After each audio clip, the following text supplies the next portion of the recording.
Good afternoon, teacher. My name is Dennis, and today I am going to talk about how I apply maintenance at the workplace.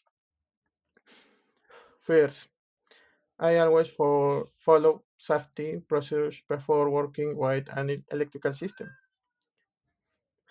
This includes turning off the power, wearing personal protective, protective equipment, and using the right tools.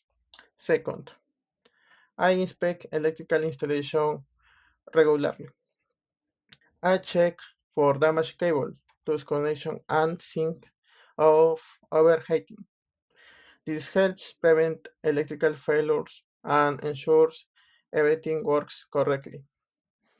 Third, I clean electrical panels and components to avoid dust accumulation, which can cause short circuits.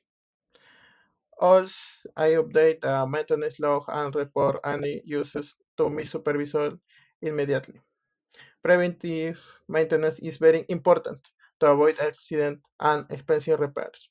In conclusion, maintenance is essential for safety, efficiency, and the correct functioning of the electrical system in the workplace. Thank you.